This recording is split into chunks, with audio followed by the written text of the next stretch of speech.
주님께서 여러분과 함께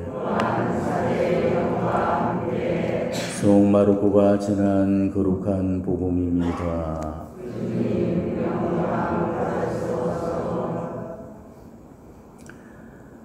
그때 예수님께서 군중에게 말씀하셨다. 하느님의 나라는 이와 같다. 어떤 사람이 땅에 씨를 뿌려놓으면 밤에 자고 낮에 일어나고 하는 사이에 씨는 싹이 터서 자라는데 그 사람은 어떻게 그리 되는지 모른다. 땅이 저절로 열매를 맺게 하는데 처음에는 줄기가, 다음에는 이삭이 나오고 그 다음에는 이삭의 나달이 연근다. 곡식이 익으면 그 사람은 곧 낫을 된다. 수확대가 되었기 때문이다. 예수님께서 다시 말씀하셨다. 하느님의 나라를 무엇에 비길까? 또 무슨 비유로 그것을 나타낼까? 하느님의 나라는 기어자 씨와 같다. 땅에 뿌릴 때에는 세상의 어떤 씨앗보다도 작다. 그러나 땅에 뿌려지면 자라나서 어떤 풀보다도 커지고 큰 가지들을 뻗어 하늘의 새들이 그 그늘에 깃들일 수 있게 된다. 예수님께서는 그들이 알아들을 수 있을 정도로 이처럼 많은 비유로 말씀을 하셨다. 비유를 들지 않고는 그들에게 말씀하지 않으셨다. 그러나 당신의 제자들에게는 따로 모든 것을 풀이해 주셨다. 주님의 말씀입니다.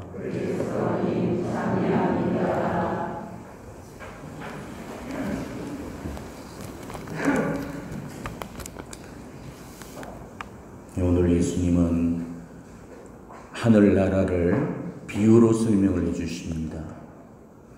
두 가지 비유 말씀이 오늘 적용이 됩니다. 하나는 저절로 자라는 씨앗의 비유고 또 하나는 기어자씨의 비유. 이 두 가지 비유에 빗대어서 천국을 설명해 주셨죠. 그런데 하늘나라를 세상 물질에 비유를 한다는 것은 대단히 어려워질 겁니다.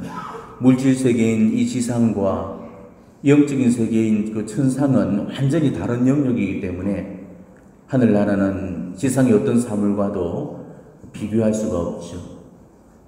그러니 예수님도 이 하늘나라를 비유로 설명하심에 있어서 다소 어려움을 느끼셨을 거예요. 오늘 우리가 이 두 대목을 다시 들어보신다면 예수님의 심정이 전달이 될 겁니다. 예수님께서 다시 말씀하셨다. 하느님의 나라를 무엇에 비길까? 무슨 비유로 무엇을 나타낼까? 예수님께서는 그들이 알아들을 수 있을 정도로 이처럼 많은 비유로 말씀을 하셨다. 자, 이 말씀들은 뭘 의미하겠습니까? 하늘나라가 너무나도 좋은 곳인데 그걸 말로 설명해낼 길이 없다는 겁니다. 그래서 이러저런 비유를 들어보시기도 하고 이렇게도 설명해봤다가 저렇게도 설명해봤다가 가진 방법을 다 동원해서 하늘나라를 설명하려고 애를 쓰셨던 겁니다. 그런데도 하늘나라를 설명하는 데 있어서 어려움을 느끼셨던 거죠. 예수님이 말씀을 못해 쓰거나 표현력이 부족해서 하늘나라를 설명하는 데 어려움을 겪으셨겠습니까? 지상의 소재로는 하늘나라를 설명해내기가 너무나도 어려웠기 때문에 그러셨던 거죠. 지상에서는 천국과 똑같은 소재가 없다 보니까 최대한 비슷한 소재와 빗대어서 설명을 시도해보려고 하셨지만 그걸로는 하늘나라를 설명하기가 어려웠던 겁니다.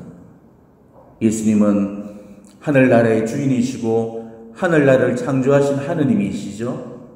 근데 그런 하느님도 천국을 무엇과 빗대어 설명해내는데 어려움을 느끼셨다면 천국을 설명해낼 수 있을 사람이 누가 있겠습니까?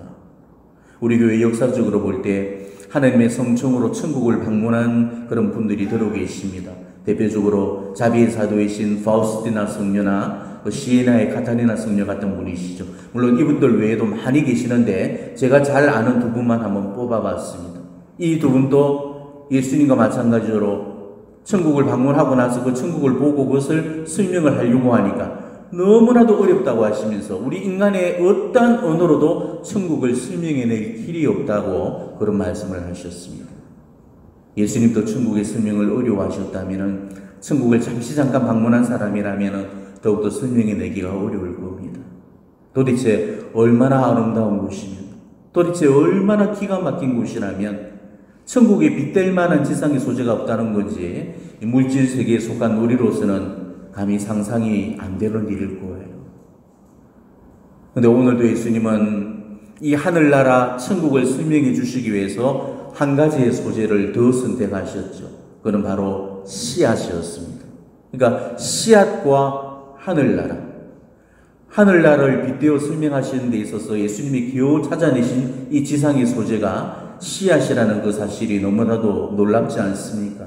그 조그만 씨앗이 어째서 하늘나라와 닮아 있다는 말이겠습니까?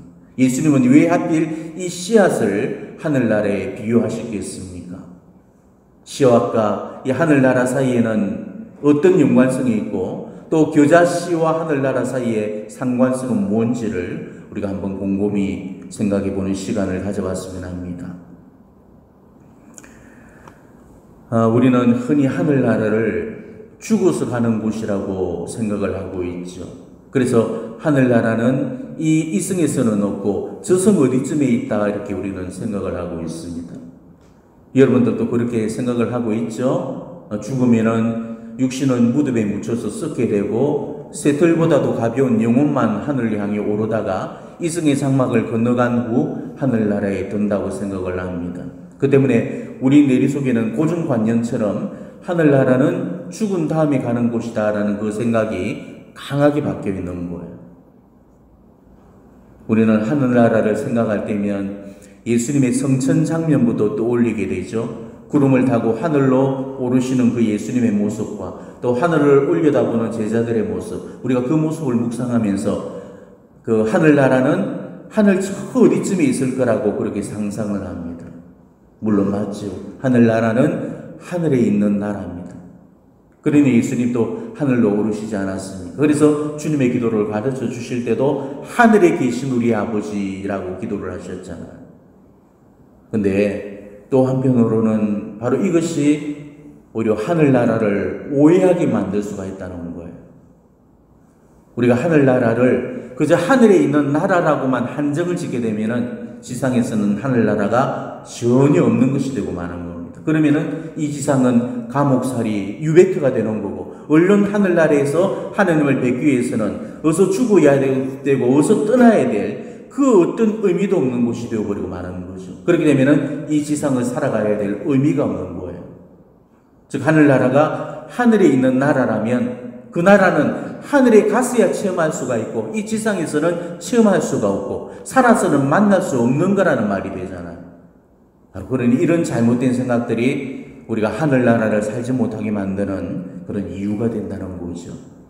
그렇기 때문에 하늘나라를 하늘에 있는 나라라는 뜻으로 해석하기보다는 하느님이 계신 나라라는 그런 의미로 해석을 해야 옳습니다. 그렇기 때문에 하느님의 나라라는 그 표현이 더 적합한 거죠. 그래서 예수님께서도 하느님의 나라라고 부르셨잖아요.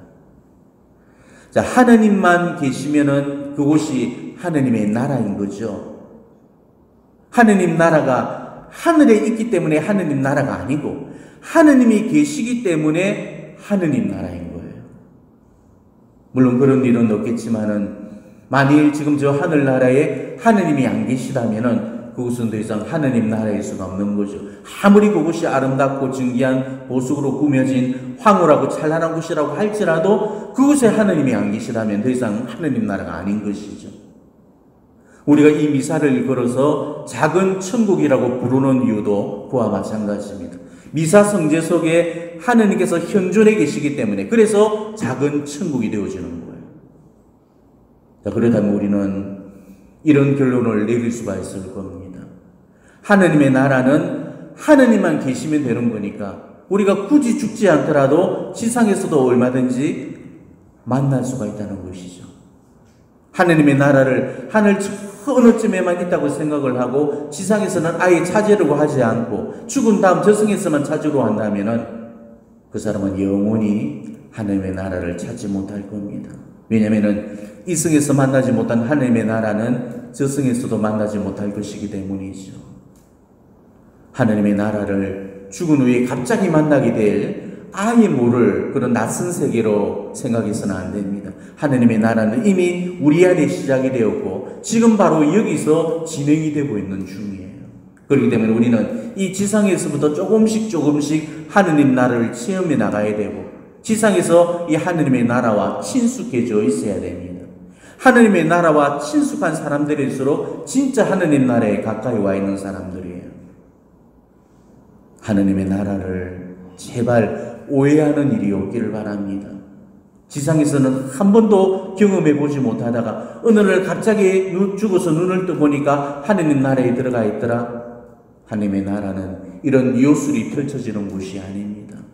지상의 삶 속에서 하느님의 나라를 한 번도 경험해 보지 못한 그런 사람은 죽어서도 하느님의 나라를 결국 경험할 수가 없는 거죠. 물론 지상에서 경험하는 이 하느님의 나라와 또 천국에서 경험하게 될 하느님의 나라는 다르겠지만은 그렇다고 전혀 낯설거나 생소한 곳은 아니라는 것입니다. 만일 죽어서 천국에 들어갔는데 내가 적응이 안 될 정도로 낯설고 어색하다면은 불편해서 잠시라도 있어지겠습니까?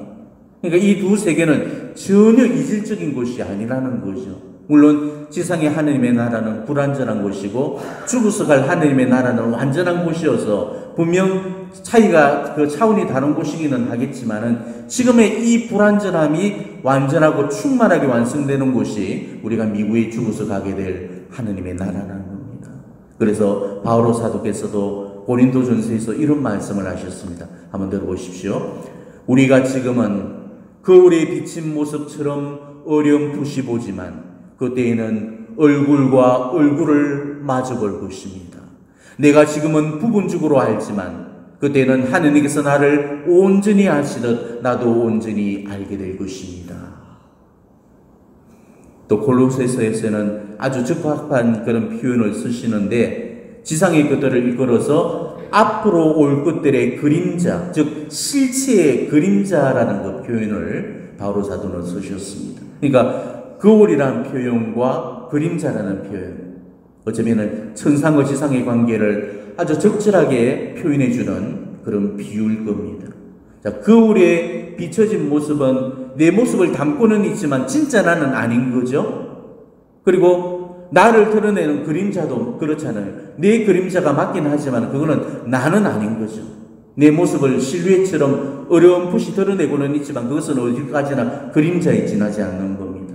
마찬가지로 지금 우리가 살고 있는 이 지상세계는 하느님의 나라를 반영하고는 있지만은 실체가 아닌 그림자와 거울에 불과할 뿐이어서 우리가 이 세상을 사는 동안에는 하느님의 나라를 그저 어렴풋이만 알 뿐이라는 것입니다. 그렇지만 언젠가 우리가 죽은 다음에 이 성을 떠나서 저 성에 들었을 때는 비로소 분명하게 하느님의 나라가 드러나게 될 거라는 것이죠. 그렇기 때문에 우리는 지상에서부터 이 하느님의 나라를 살아야 하는 겁니다. 그래야만 죽어서도 하느님의 나라가 낯설지가 않는 거죠. 지상에서 하느님의 나라를 살지 못하면 죽어서는 하느님의 나라가 낯설어서 자기 스스로가 들어갈 수가 없는 것입니다. 오늘 제 강론을 들으셨다면 하느님의 나라를 죽어서 가는 곳이라는 그 생각부터 고치셔야 됩니다. 하느님의 나라는 이미 지상에서부터 시작이 된 겁니다. 내가 육적으로 태어난 그 순간에 지상의 삶이 시작이 되었듯이 내가 세례를 통해서 영적으로 새로 태어나는 그 순간에 이미 하느님의 나라가 그 삶이 시작이 됐다는 거죠. 예수님은 분명히 말씀하셨습니다. 회개하여라. 하느님의 나라가 가까이 왔다. 이렇게 하시면서 믿고 세례를 받는 이는 구원을 받을 것이다 라고 하셨습니다. 우리는 바로 그 부르심에 응답을 해서 회개하여 믿고 세례를 받아들였습니다. 그리고 지금은 우리 가톨릭 교회 안에서 구원을 약속받아 놓고 있는 상태죠. 그래도 우리는 어느 누구도 예외 없이 바로 하늘나라로 초대된 사람들이고 이미 하느님의 나라가 시작된 사람들입니다. 자꾸 보잘것없는 그 겨자씨가 언제 어떻게 자라는지도 모르게 자라나서 나중에는 공중의 새들이 깃들일 만큼 그 속에 많은 열매를 맺게 되듯이 우리 안에서 그 시작된 이 하나님의 나라도 지금은 비록 아주 작고 불완전하지만은 점점 자라나고 성장을 해서 우리가 이 지상을 떠나서 하나님 나라에 이르게 되었을 때는 구원과 영생이라는 그 열매를 맺어놓게 된다는 것입니다. 그렇지만 아무나가 그 씨앗을 열매로 만드는 것은 아니죠. 씨앗이 저절로 열매를 맺는 법이 없습니다. 씨앗에서부터 열매를 맺기까지 얼마나 많은 노력과 수고를 필요로 하는 건지 아마 농사를 지어보신 분들이라면 잘 아실 겁니다. 우리는 우리 안에서 이미 시작은 되었지만은 아직은 완성되지 않은 이 하느님의 나라를 내 안에서 열심히 키워나가야 되는 겁니다. 가만히 내버려둬도 저절로 잘 자랄 거라고 그렇게 생각해서는 안 되는 거죠.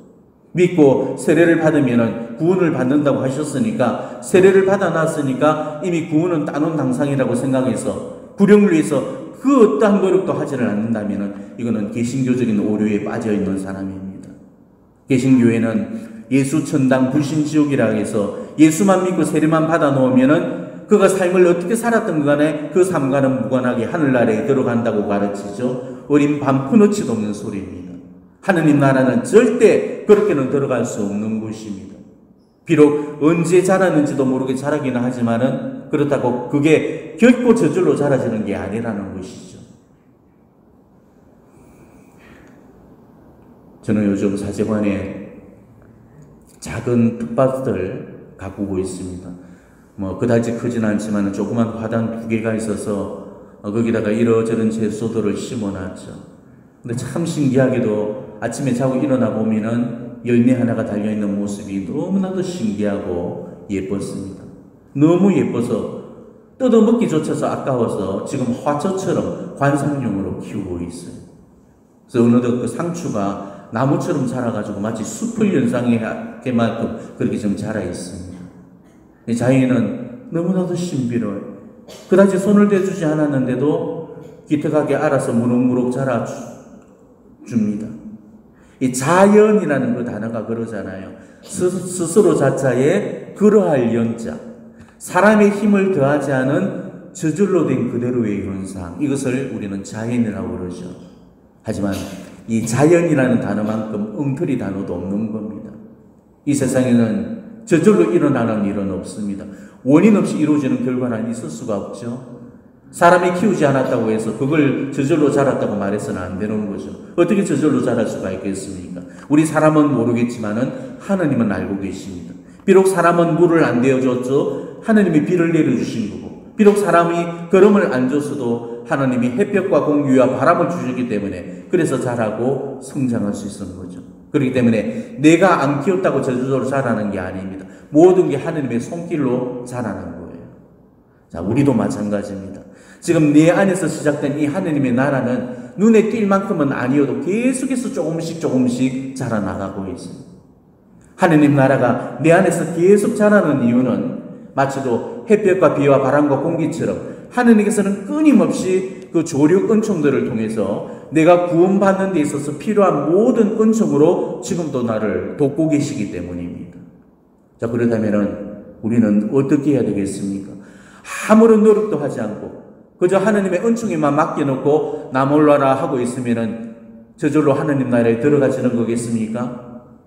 자, 농부가 햇빛과 비와 바람과 공기가 있다고 알아서 잘 크기끈히 생각을 해서 가만히 손 놓고 있으면은 그 작물은 절대 자라지가 않죠. 뿌려진 씨앗은 농부와 모르는 사이에 싹을 틔워서 자라지만은 그렇다고 농부의 아무런 노력과 수도도 없이 그냥 저절로 자라지는 게 아니잖아요. 비가 내린다고 그저 자라는 게 아닙니다. 햇볕이 쏟아진다고 저절로 자라는 게 아닙니다. 바람이 일고 신선한 공기가 분다고 그냥 자라는 게 아니잖아요. 농사가 얼마나 힘들고 고된 노동인데 농부의 손길이 닿지 않으면은 알고 보면 중증이를 내거나 터무니없이 소출을 작게 거두게 됩니다. 하늘이 주는 그 햇볕과 비와 바람과 공기를 농부가 적절하게 자기의 노력과 수고로 활용을 해야만 밭작물, 농작물이 잘 자라게 되는 겁니다. 마찬가지로 하나님께서 도우시는 그 조력 은총에는 반드시 우리 인간의 의지적인 협력이 요구가 된다는 거죠. 지금 우리 가톨릭 교회는 성사를 포함해서 가전 중성사들이 있고 또 전례와 신심행위들, 일체의 경실례들을 가지고 있어요. 이 모든 것들이 바로 우리 구원에 필요한 영양소들이고 이러한 것들을 통해서 우리가 지금 하늘나라를 조금씩 키워나가게 되어 있습니다. 그래서 미사에 참여하면서 고해성사를 보면서 영성체를 하면서 강론을 들으면서 묵주기도를 바치면서 성체조배를 하면서 또 십자가 기도를 바치면서 성경을 읽고 묵상하면서 또 피정을 하면서 성제순례를 다니면서 그리고 그 외에도 자비, 사랑, 선행, 희생 그런 자선들을 바치면서 등등등등 정말 이루 셀 수 없을 만큼 많은 것들이 지금 하늘나라를 키워주고 있는 요소들이라는 것이죠. 우리는 이런 요소들을 통해서 내 안에서 시작된 이 하느님의 나라를 조금씩 키워나가야 되는 것입니다. 묵주기도 5단을 바치고 나면은 나의 하느님 나라는 한 뼘씩 쑥 자라게 되어 있습니다. 고해성사를 보고 미사의 참리에서 정말 깨끗한 심령으로 성체를 배령하고 나면은 또 한 뼘이 자라나게 되는 거죠. 성체조배를 하면서 또 한 뼘이 자라나고, 성경을 통독하면서 또 한 뼘이 자라고, 희생을 바치면서 자선을 베풀면서도 쑥쑥 자라게 됩니다. 오늘 이렇게 강론을 듣고 정말 마음 깊이 되새기고 새로운 결심을 주님께 봉헌하고 나면은 또 한 뼘이 자라나게 되는 겁니다. 자, 그렇다면은 정말 우리가 어떻게 살아야 될지 그 답이 분명해졌습니다. 우리 삶 속에서 이미 하느님의 나라가 시작된 거니까 우리는 지금 여기서부터 하느님의 나라를 살면서 키워나가셔야 된다는 거죠. 지금 여기서 이미 시작된 하느님의 나라는 비록 아직은 완성되지 않았지만은 언젠가 죽어서 진짜 저 하느님의 나라에 들 때 그때 비로소 완성이 된다는 거죠. 그렇기 때문에 우리는 이 세상을 사는 동안에 열심히 하느님의 나라를 조금씩 완성시켜 나가셔야 된다는 겁니다. 내가 이 세상을 사는 동안에 하느님의 나라를 얼마나 완성시켰냐에 따라서 내가 갈 하느님의 나라가 결정이 될 겁니다. 지상에서 하느님의 나라를 완벽하게 완성시킨 그 사람은 연옥의 정화를 거치지 않고 곧장 하느님의 나라에 바로 들게 될 거고, 지상에서 하느님의 나라를 완성시키지 못한 사람은 부족한 만큼 연옥에서 정화를 요구받게 될 겁니다.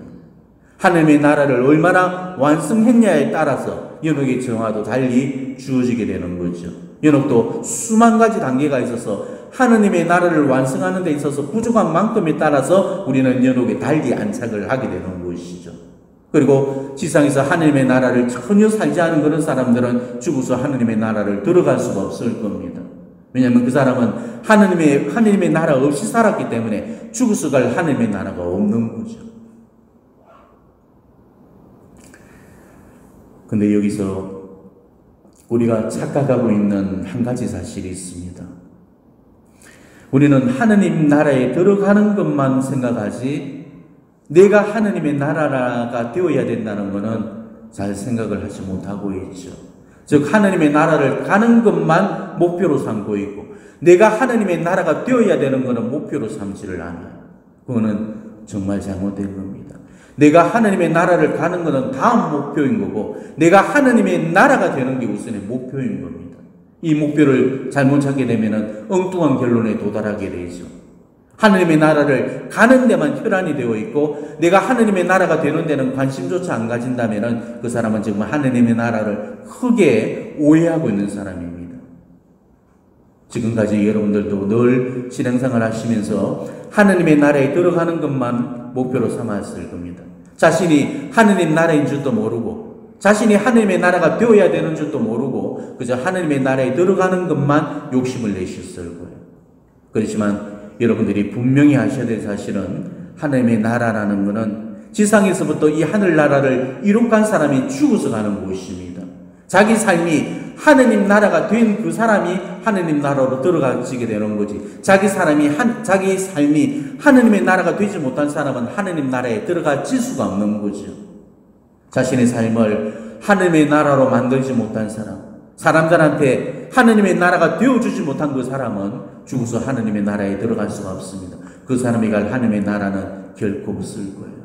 그렇기 때문에 우리는 우선적으로 내 삶을 하느님의 나라로 만들어야 됩니다. 그리고 내 인격과 내 성품까지 먼저 하느님의 나라가 되어야 됩니다. 여러분은 지금 여러분의 가정 속에서 하느님의 나라가 되어줍니까? 여러분을 통해서 여러분 가족의 구성원들이 하느님을 만나고 있고 하느님 나라의 아름다움을 나를 통해서 지금 체험을 하고 있는가를 한번 물어보도록 하십시오. 예수님은 분명히 이렇게 말씀하셨습니다. 하늘나라는 너희 가운데 있다. 즉 하늘나라가 우리 가운데 있다면 하늘나라는 지금 내 안에도 있다는 뜻이죠. 제 속에도 지금 하늘나라가 있는 거고 여러분 속에도 하늘나라가 있는 것입니다. 그러니 내가 하늘나라라는 소리인 거고 내가 곧 하늘나라가 되어야 한다는 뜻인 거죠. 아까도 말씀드렸다시피 우리는 다들 세례를 통해서 이미 내 안에서 하느님 나라가 시작이 된 겁니다. 우리는 내 안에서 시작된 이 하느님의 나라를 이 지상을 사는 동안에 열심히 완성시켜 나가야 된다는 거죠. 우리 예수님을 보십시오.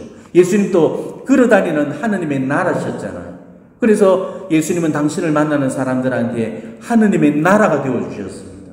하느님의 나라를 보여주셨고, 하느님의 나라를 들려주셨고, 하느님의 나라를 선물해 주셨습니다. 그렇게 해서 예수님을 만난 사람들은 예수님 안에서 다 하느님 나라를 볼 수가 있었고, 하느님의 나라를 들을 수가 있었고, 하느님의 나라를 느낄 수가 있었다는 거죠.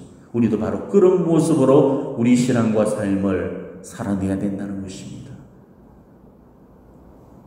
요즘은 진짜 그런 사람을 만나기가 하늘의 별을 따듯이 어렵지만은 그래도 아주 가끔씩은 그런 분들을 만날 수가 있죠. 사는 모습이 정말 하늘나라 같은 그런 분들이십니다. 정말 하느님의 나라가 있다면 저런 모습이겠구나 싶은 정말 천사 같은 모습의 신앙인들이 아주 가끔씩은 있습니다. 겸손하고 화목하면서도 친절하고 온유하고 자비롭고 사랑이 가득하고 그리고 굳센 용도가 뛰어난 신덕을 지니고 계신 그런 분들이시죠. 우리가 그런 분들을 보고 있노라면 마치 하늘나라를 보는 듯하고 그 성품이며 인격이며 그분의 삶 전체에서 그리스도의 향기가 흘러나와서 정말 그 사람 옆에만 있어도 맑아지는 것 같고 그 사람을 닮고 싶은 그런 충동을 느끼곤 합니다. 바로 그런 모습이 실은 우리의 모습이 되어야 되는데도 왜 우리 중에는 이런 사람이 없는지, 왜 저는 이런 사람이 못 되고 있는지 정말 우리 모두가 반성해 봐야 될 그런 대목이라고 생각합니다. 우리는 믿음만 자라나서는 안 됩니다. 우리는 인성도 자라야 되고 성품도 자라야 되고 우리의 낡고 부패한 본성도 거룩하고 고매한 영성으로 자라나야 됩니다. 이렇게 나날이 하늘나라를 자라게 해서 우리 삶이 거룩해지고 완전해져서 정말 바오로 사도의 말씀처럼 하늘나라의 시민들이 되어야 됩니다. 이게 하늘나라를 내 안에 이룩하는 길이에요. 우리도 예수님처럼 걸어다니는 하느님 나라가 되어야 되는 겁니다. 내가 만나는 사람들한테 하느님의 나라가 되어줘야 되고 하느님의 나라를 선물해 줘야 되는 것이죠. 여러분은 그리고 여러분의 삶은 과연 걸어다니는 하느님의 나라가 되고 있습니까? 말이나 행동에서 얼마나 신앙인으로서 표형을 보여주는지, 나를 만나는 주변 사람들이 정말 내 모습에서 하느님의 나라를 느끼고 있는지 다시 한번 반성해 보시면서 지금 여러분의 하느님 나라는 얼마만큼 자라있고 지금 어떤 모습으로 성장해 있는가를 다시 한번 조용히 점검해 보시기를 바랍니다. 아멘.